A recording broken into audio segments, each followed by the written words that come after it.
dans le règne des esprits, c'est d'investir ton argent dans l'œuvre de Dieu. Amen. Je ne suis pas en train de vous demander de cotiser l'argent pour que je puisse me marier ou cotiser l'argent pour que je puisse acheter une voiture. Non, une nouvelle voiture, non. C'est pour la maison de Dieu. Si tu le fais, Dieu va te bénir. Maintenant, envoyez vos invitations, je vais vous faire monter au nom de Christ.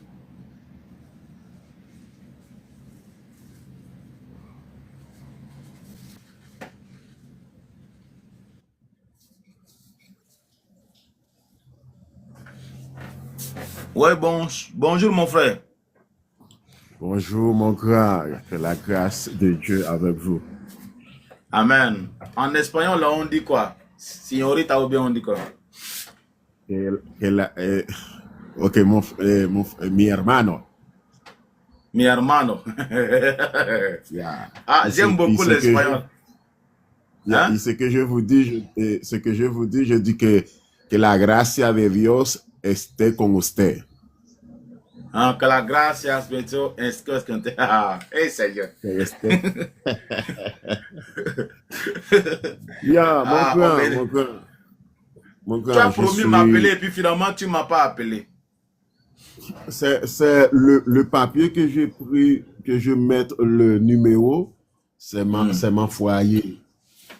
Là, ah, ok. Écoutez, je suis très triste. Je suis dans le problème parce que maintenant, la femme est plus dangereuse. Elle peut quoi? Vous êtes mal. La femme est dangereuse maintenant. Elle ne veut pas. Non, et vous m'avez dit que je ne dois pas divorcer. À nos jours, j'aime ma femme, mais c'est la famille de la femme qu'elle a poussée. Ouais, je ne sais pas qu'est-ce que je fais. Elle-même, elle dit quoi? Ouais, non, c'est que la famille est en train de manipuler la femme. Ouais, manipuler. Ok. Je ne sais pas qu'est-ce que je dois faire. Il n'y a pas de problème. C'est qu'on va faire. Quand je dis de ne pas la divorcer, là, c'est-à-dire que quoi? La Bible dit, parce que je dis beaucoup de chrétiens ne comprennent pas la Bible. Quand je dis de ne pas la divorcer, là, je suis simplement en train de parler des pensées de Dieu. Parce que Dieu n'aime pas le divorce et Dieu hait le divorce. Mais la Bible dit, Paul a dit que si Dieu n'aime pas, pour la raison pour laquelle il dit il ne faut pas la divorcer, là, parce que Dieu n'aime pas le divorce et Dieu hait le divorce. Maintenant, si tu t'es marié, si la Paul dit que si un frère chrétien se marie avec une sœur païenne et que si la sœur décide de partir là, il dit le frère n'est pas lié. Tu comprends ce que je dis? Donc, si par exemple, après avoir plusieurs tentatives, tu essaies, ça ne tient pas, et qu'elle décide de partir, c'est pas toi qui l'as chassée. Maintenant, si c'est toi qui décides de la chasser, alors c'est un problème. Mais si elle-même décide de partir à un moment donné, il faut te ressaisir et laisse Dieu prendre le compte. C'est pourquoi moi, je n'ai pas voulu la dernière fois entrer beaucoup dans le détail. Je voulais que tu puisses m'écrire en privé pour qu'on puisse prendre le temps, prier par rapport à cela. Tu comprends? Okay. C'est qu'on doit prendre le temps, prier par rapport à cela. Si elle est sous une manipulation démoniaque là, Dieu va la délivrer. Amen. Et intervenir et restaurer votre relation. Mais si c'est une décision qui vient d'elle-même, parce que elle n'est pas intéressée, il faut qu'elle parte. Et Dieu aussi va intervenir par rapport à ça. C'est dans ce sens que j'ai voulu à ce que vous puissiez m'écrire en privé. D'accord. Je vais faire ça. Donc vous me laissez un message en privé. Comme ça, on va prier par rapport à cela. Et Dieu va manifester sa volonté. Amen. D'accord. Amen. Si. Donc, il faut prendre le numéro là. Il faut bien noter et m'écrire maintenant. Oui, je vais t'écrire privé maintenant. Vous me laissez le numéro. Voilà, écrivez-moi sur TikTok ici seulement. Voilà. Je vous remercie. Merci, que le Seigneur te bénisse. Seigneur, Amen, merci pour amen. la vie de ton fils, de ton serviteur. Interviens puissamment en sa faveur. Fais ce que toi seul tu es capable de faire au nom de Christ. Amen. Amen, amen. Sois béni. Amen, et gloire. À tout à l'heure. Donc, j'attends vos invitations. Posez des questions qui ont rapport avec l'enseignement. Et si c'est trop, c'est aussi les orientations prophétiques. Envoyez des invitations. Bonjour, papa. Bonjour, comment vous allez? Je vais bien. Amen. Il y a beaucoup de bruit là, la musique là. Allô? Allô, papa? Oui, le bruit de la musique là, vous pouvez vous éloigner un peu parce que ça dérange. Oui, je suis loin de la musique, papa. Ok. Voilà, je vous écoute. Oui, moi c'est Shadrach, je suis au Congo, précisément à Lubumbashi. Précisément à Lubumbashi. Ouais, ouais. Papa, j'ai beaucoup de problèmes. J'ai beaucoup de problèmes. J'ai besoin qu'il y ait le Seigneur. Oui, j'ai beaucoup de problèmes, papa. Il n'y a pas de problème, on va prier. Oui. Seigneur, merci pour la vie de ton fils Shadrach. Ta parole dit, invoque-moi et je te répondrai. Et je te montrerai les choses cachées. Seigneur, merci pour la vie de ton fils Shadrach. Interviens puissamment en sa faveur.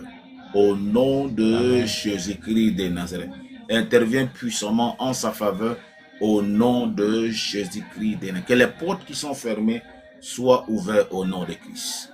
Que les portes qui sont fermées soient ouvertes au nom de Christ. Interviens puissamment et glorifie ton nom dans la vie de Shadrach, afin que ton nom seul soit glorifié.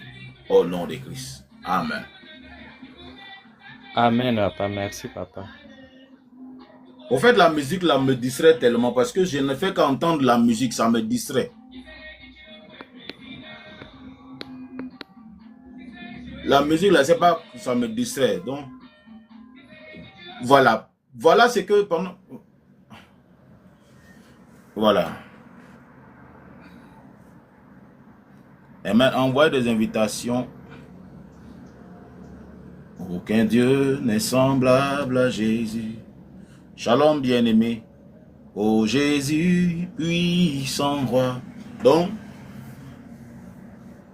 en attendant que les autres envoient l'invitation, j'aimerais vous encourager. Il y a des gens qui me suivent pendant un bon moment. Nous voulons prendre un local pour l'église de grâce. Vous pouvez intervenir. Lorsque vous voyez quelque chose, intervenez pour l'œuvre. La Bible dit dans Agé chapitre 1. Alléluia. Nous allons lire un verset. Amen. Je vais vous montrer le secret de pousser Dieu à agir. Si tu veux voir Dieu agir puissamment, je vais vous montrer le secret. Aujourd'hui, beaucoup de gens pensent que Dieu agit par la prière seulement. Non. C'est pourquoi ils sont là tout le temps en train de nous déranger, d'aller sur des lives de prophète en prophète. Ils pensent que... Des fois, il y a des actes que tu poses. Il y a des gens qui n'ont même pas besoin même d'aller vers un homme de Dieu pour qu'un homme de Dieu prie pour eux. Il y a des actes que quand vous posez là, vous poussez Dieu à agir en votre faveur. Vous poussez Dieu à agir. Alléluia. Vous amenez Dieu à agir. Maintenant, il y a des gens qui veulent plutôt la prière. Quand tu pries, tu jeûnes, tu pries. Et tu ne vois rien arriver. Tu ne vois rien arriver. C'est-à-dire qu'en ce moment précis là, Dieu veut que tu puisses faire autre chose. Alléluia. Et je vais vous montrer, il y avait un moment donné, les enfants d'Israël ont commencé à avoir des problèmes. Amen. Regardez dans Agé chapitre 1 à partir du verset 2, je lis ça pour nous. Il dit ainsi par l'Éternel des armées, ce peuple dit, le temps n'est pas venu, le temps de rebâtir la maison de l'Éternel. Amen. Il y avait un moment donné que les enfants d'Israël ont abandonné la maison de Dieu. Aujourd'hui, il y a beaucoup de chrétiens que quand quelque chose arrive à l'église, ils ne sont pas intéressés. C'est-à-dire que tout ce qu'ils veulent là, mon travail, mon argent, mon mari, ma maison, mes enfants. Personne ne va dire que non, mon église d'abord. Personne ne va dire, là où tu pries le Seigneur, là où tu adores Dieu. Amen. Et à un moment donné, les enfants disent, on va abandonner la maison de Dieu. Ils ne s'occupent pas. C'est que de la même manière, il y a beaucoup de chrétiens qui s'en fichent. Moi, j'ai bien de même des gens que quand ils viennent sur le live ici, il y avait une femme qui m'avait écrit une fois. Elle m'avait laissé un message. Je l'ai laissé le numéro pour qu'elle puisse m'appeler et que je puisse prier pour elle. Elle m'a écrit directement, c'est pour demander l'argent, non? J'ai dit, ça c'est quel genre d'abomination? C'est quel genre d'abomination comme ça? Amen. Aujourd'hui, il y a des gens qui aiment trop l'argent, qui sont, leur cœur est attaché tellement à des choses. Il n'y a rien de plus merveilleux que d'investir ce que Dieu nous a donné dans l'œuvre de Dieu. Regardez ce qui va se passer. Verset 3, il dit, c'est pourquoi la parole de l'Éternel fut adressée par Agé le prophète en ces mots. Est-ce le temps pour vous d'habiter vos demeures lambrisées quand cette maison est détruite? C'est-à-dire qu'il y a des gens qui s'en fichent, même si quand l'église est détruite, même quand la maison de Dieu est détruite, même si on dit tel homme de Dieu, il y avait un moment qui s'est passé, quelque chose qui s'est passé en Côte d'Ivoire, il y avait un homme de Dieu qu'on l'avait humilié publiquement. Et cela a fait viral sur les réseaux sociaux. Amen. Parce qu'on l'a chassé d'une maison qu'ils ne pouvaient pas aller, une maison qu'ils ont louée pour l'église. Amen. Pendant ce temps-là, amen. Pendant ce temps, les gens commentaient, les gens faisaient tout, les gens commentaient. Amen. Parce que nous vivons dans un temps où beaucoup de chrétiens, leur cœur n'est pas attaché aux choses de Dieu. Ils s'en fichent qu'un homme de Dieu soit humilié ou que l'œuvre de Dieu n'avance ou n'avance. Je vais vous montrer le secret de la bénédiction. Lorsque vous voyez Dieu bénir certains hommes de Dieu puissamment là, c'est parce que notre cœur là est rempli des priorités de Dieu. Nous avons fait de la priorité de Dieu notre style de vie. Donc même quand tu travailles, tu n'as pas besoin d'être prophète pour servir Dieu. Tu n'as pas besoin d'être apôtre ou pasteur. Tu as besoin juste d'être un enfant de Dieu, te souciant de l'œuvre de Dieu. La Bible dit, cherchez premièrement le royaume de Dieu et sa justice. Et toutes ces choses-là vous seront données par-dessus. Donc, au lieu de courir derrière l'argent là, il faut courir derrière Dieu. Il faut courir derrière les choses de Dieu. Il y a des gens qui sont tellement égoïstes et ils sont tellement égoïstes avec les êtres humains jusqu'à avec Dieu lui-même. Dieu, que tu vas devant le Seigneur, bénis-moi financièrement. C'est pourquoi ces personnes-là, même s'ils font cette prière-là, pendant 20 ans, rien ne va passer. Parce que Dieu trouve que ils sont égoïstes. Mais quand Dieu, tu n'as pas besoin de... Moi, il y a des prières que je n'ai pas besoin de faire. Je reste seulement et dis, Seigneur, j'ai rempli mon cœur des rêves de Dieu. J'ai dit, Seigneur, si tu me bénis, j'ai rempli mon cœur avec des désirs de soutenir les veuves et les orphelins, de soutenir l'œuvre de Dieu. Alléluia. De faire avancer l'œuvre de Dieu. Et Dieu exauce à certaines prières-là sans que je puisse même faire des efforts. Parce que le problème est que Dieu n'est plus votre priorité. Et c'est la même chose qui était arrivée au temps de gens de prophètes âgés. Regardez maintenant. Et Agé les a dit, ils habitaient de belles maisons. Et ils s'en foutaient que l'église a un local, un terrain, qu'on a chassé le pasteur, que l'église n'a plus le haut, que telle église a été fermée. Ce n'est pas leur problème. J'ai pris toujours demande à dire, Seigneur, bénis-moi financièrement pour que je puisse faire avancer ton œuvre. Ce n'est pas seulement mon église à moi. Si je vois Dieu quelque part a besoin de quelque chose, j'interviens. Je n'ai pas besoin de savoir que est-ce que c'est mon église ou ce n'est pas mon église. Vous devez vous laisser être concerné par le jeu de Dieu. Vous devez aimer voir Dieu avancer. Moi, c'est pourquoi j'apprécie beaucoup les Américains. Les Américains, même si ils n'ont pas certaines ailes que nous avons, les Américains ont le zèle dans le donner. Ils savent. C'est pourquoi jusqu'à ce que Jésus-Christ revienne là, vous serez choqués que les Américains seront toujours, comme jusqu'à aujourd'hui là, ils seront toujours la puissance mondiale. C'est dans les derniers temps, Dieu va transférer la puissance mondiale à l'église. Amen. La puissance mondiale, là, c'est toujours l'Amérique. L'Amérique est la puissance mondiale. Elle est la nation la plus puissante dans ce monde. Amen. Donc frère, il faut t'attacher à Dieu. Attache-toi à Dieu avec tes ressources. Dans Proverbe 3:9, il dit, honore l'Éternel avec tes biens et tes prémices.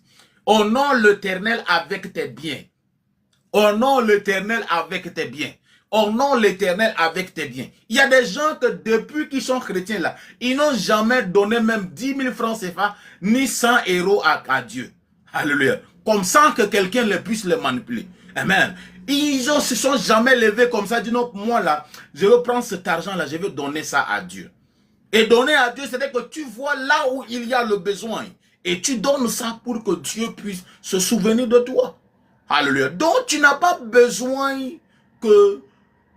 qu'on puisse prier pour toi. Regardez maintenant, regardez verset 6, il dit, ainsi par, verset 5, ainsi par l'Éternel des armées, considérez attentivement vos voies. C'est-à-dire que vous devez réfléchir sur votre vie, sur votre comportement. Verset 6, il dit, vous semez beaucoup et vous recueillez peu. Vous mangez et vous n'êtes pas rassasiés. Vous buvez et vous n'êtes pas désaltérés. Vous êtes vêtus et vous n'avez pas chaud. Le salaire de celui qui est à gage tombe dans un sac percé. C'est-à-dire qu'il y a des gens qui travaillent, ils ont un bon salaire. Malgré tout ça là, c'est comme cet argent-là, ils l'ont mis dans un sac percé. Vous dépensez tout et il n'y a rien à faire à la fin. Parce que votre désir là n'est pas de soutenir l'œuvre de Dieu. Vous vous en fichez. Quand des fois un homme de Dieu vous dit telle chose là, votre cœur ne ressent rien. Parce que votre cœur est devenu insensible aux choses de Dieu. Si on vous disait que votre oncle est mort au village, vous allez prendre l'argent, vous allez envoyer là-bas. Parce que votre oncle est mort au village. Je me rappelais, j'étais dans une ville, l'église avait besoin...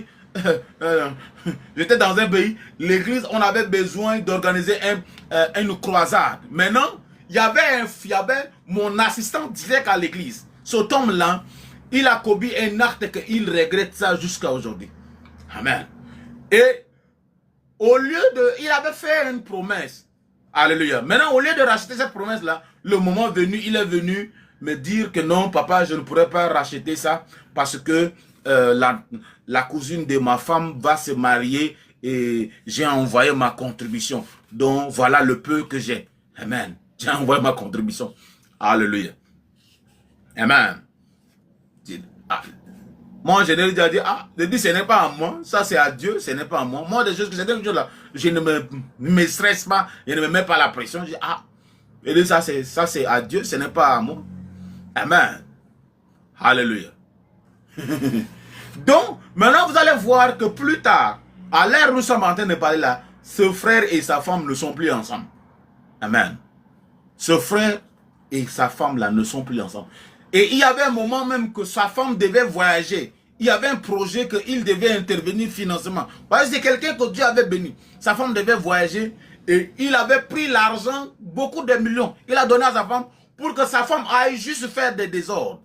Et cette femme-là l'a trompé avec un jeune homme. Et avec un jeune homme. Jusqu'à ce quand il a quitté son pays pour aller dans un autre pays, sa femme a pris tout ce temps pour aller entretenir un jeune homme comme ça. Et un jour là, il était venu m'expliquer cela en pleurant au bureau. Il y a des fois là, vous ne comprenez pas les choses. Faites de Dieu votre priorité. Faites de Dieu votre priorité. Et regardez les conséquences. Les enfants disaient, ils étaient arrivés au moment où ils travaillaient dur. Malgré tout ça là, il n'y avait rien à montrer. Il n'y avait rien à montrer. Il y a beaucoup de gens qui viennent, oh papa, prie pour moi, prie pour moi, prie pour moi. Maintenant, quand on prie pour eux, Dieu le donne. Moi, j'ai vu des gens même qui sont venus sur ce live, j'ai prié pour eux, ils ont eu le travail. Mais aujourd'hui là, personne ne prend le téléphone pour appeler, ah papa, j'ai eu le travail et voilà ma dîme, voilà ma prémisse, voilà mon offrande pour que l'œuvre... Même une fois là, je n'avais même pas d'argent pour faire ma souscription internet. C'était une maman avec qui j'ai pris, cette maman là. Elle me dit, ah, homme de Dieu, cet internet-là, je ne te vois pas en live. Ah, je dis, je n'ai pas d'internet. Je dis, oh. Il dit, est-ce que tu as monnaie électronique? Et elle m'a fait un dépôt immédiatement. C'est ça, se préoccuper des choses de Dieu. Amen. Vous n'avez pas besoin tout le temps d'harceler les gens de Dieu. Oh, papa, prie pour moi. Maman, prie pour moi. Oh, prie pour moi. Prie pour moi. Non. Il y a des actes que vous posez là. Vous poussez Dieu à agir. pousser Dieu à agir. Donc, aujourd'hui là, amen, beaucoup de chrétiens ne comprennent pas cela. Verset 7 maintenant, il dit, ainsi par l'Éternel des armées, considérez attentivement vos voies. Amen. Montez sur la montagne, apportez du bois et bâtissez la maison. J'en aurai la joie et je serai glorifié, dit l'Éternel. Il dit j'en aurai, verset 8, il dit j'en aurai la joie. Alléluia. C'est-à-dire que quand la seule chose qui donne la joie à Dieu là, c'est sa maison. C'est sa maison. Si tu prends ton 5 francs, tu donnes à l'église. Tu es en train de... Et que l'église est construite et l'église est devenue jolie. Dieu va avoir la joie. Et si Dieu a la joie te concernant, la frère, l'argent ne sera plus un problème. C'est ça le problème, vous ne comprenez pas. C'est comme ça qu'aujourd'hui, les gens accusent les gens de Dieu. Que les gens de Dieu sont maintenant les gens les plus riches. Parce que nous apportons tous les jours la joie à Dieu. Vous ne connaissez pas. Aujourd'hui, beaucoup de pasteurs qui sont ignorants et qui sont des faux prophètes là pensent que la dîme et les offrandes enrichissent les hommes. Ça, c'est mensonge. La dîme et les offrandes n'a jamais enrichi Dieu. N'a jamais enrichi Dieu. Amen. N'a jamais enrichi un pasteur ou un prophète ou un homme de Dieu. Et qu'un homme de Dieu, si tu es un homme de Dieu et que tu penses que tu vas devenir riche par les dîmes et les offrandes des chrétiens là, tu es en train de te tromper. Amen. Tu es en train de te tromper. Je me rappelais, moi, je me rappelais des pays où j'ai été, où j'ai pris tout mon argent, j'ai investi ça dans l'œuvre de Dieu.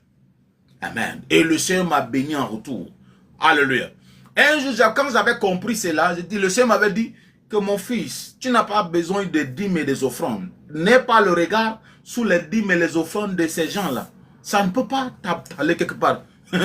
Amen. Donc, j'ai enlevé mes yeux sous les dîmes et les offrandes des membres. Amen. Et j'ai mon regard fixé sur Dieu. Alléluia. Un jour, en 2015, il y avait mon père, il m'avait dit, il dit, mon fils, quand tu vois Dieu nous bénir là, ce n'est pas les dîmes et les offrandes, non. Amen. Quand vous voyez les hommes de Dieu être bénis là, ce n'est pas les dîmes et les offrandes. Alléluia. Amen. Un jour, il y avait, dans une ville où j'étais là, en 2015, il y avait un papa, il travaillait à l'autre là. Il travaillait comme à la banque BAC, ça c'est Banque de l'Afrique centrale. Et il était venu dans mon bureau. Il dit que il a entendu parler de moi, il a vu que je suis trop jeune. Amen. Et il était venu une fois faire le culte avec moi, et puis j'étais en voyage, et il était venu me trouver au bureau. Et on a causé. Il m'a dit, mais quels sont mes défis? Ah, le Seigneur est au contrôle. On ne se plaint pas, on en connaît. Il s'attendait à ce que je puisse le parler de l'argent, demander l'argent, tout ça. Je ne l'ai pas parlé de l'argent, j'ai prié pour lui et il est parti. Sans le demander un 5 francs. Un jour lui-même, il m'a appelé, est-ce que il est venu. Et il est venu avec un sac comme ça, il m'a attendu. Cash! Il me dit que ça fait longtemps que lui, il cherche des hommes de Dieu sincères comme ça là pour donner. Il m'avait donné 20 millions cash comme ça. Je ne parle pas. Ça, c'est en ce temps-là, mon salaire même était de 117 500. Mon salaire en tant que pasteur en 2015, dans l'église de mon père, je dirigeais là, était 117 500. Alléluia. Alléluia. Et il est venu, il m'a donné 20 millions. C'est-à-dire que mon salaire de plusieurs années là, Dieu m'a donné ça en moins de quelques heures. Amen. Quelques heures. Ce n'est pas les dîmes et les offrandes. Les dîmes et les offrandes même de l'église là, je ne compte pas. Je ne m'approche pas.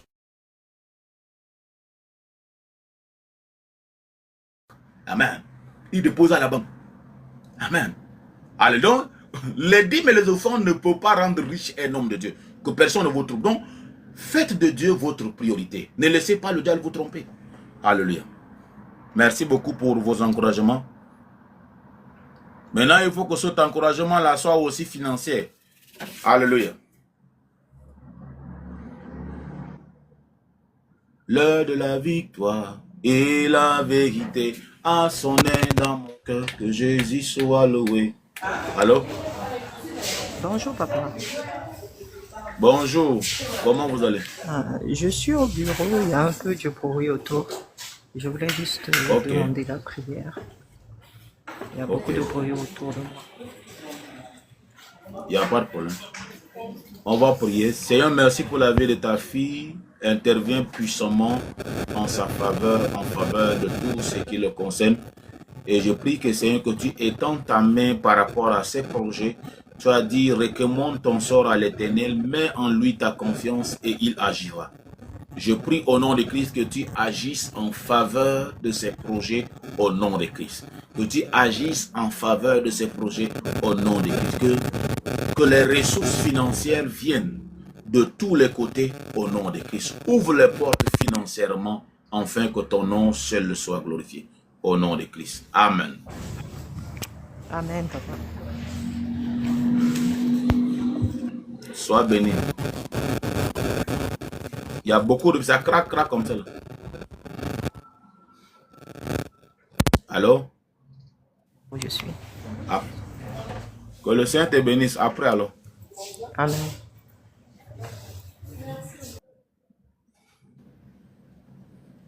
Voilà donc.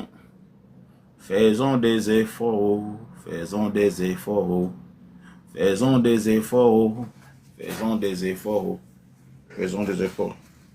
Alléluia. Faisons des efforts. Alléluia. Donc à partir d'aujourd'hui, cherchons premièrement le royaume de Dieu et sa justice. C'est pourquoi je disais au début de ce live, je vous en supplie par les compassions de Christ d'intervenir. J'ai trouvé un local merveilleux pour l'église et ce local-là, amen, le propriétaire a accepté qu'on puisse faire l'église. Et je crois de tout mon cœur que Dieu peut utiliser selon. Ce n'est pas, nous sommes en Afrique, il y a des gens qui sont en Europe, qui sont partout. Amen. Et surtout des gens qui sont en Europe, tu peux intervenir, il suffit seulement 200 et 300 euros, ça peut résoudre en grande partie le problème et aider. C'est-à-dire que payer ça mensuellement, ce n'est pas un problème, mais maintenant c'est réunir la caution, réunir parce qu'en Afrique de l'Ouest, pour payer la maison, en Afrique, on paye plusieurs mois avant d'entrer en possession de lieu. Donc c'est ça que nous sommes en train de chercher. Donc Dieu peut vous utiliser dans ce sens. Ce matin-là, saisis l'opportunité. Selon la mesure, la dimension de ce que Dieu va te bénir. Alléluia. Saisis cette opportunité-là.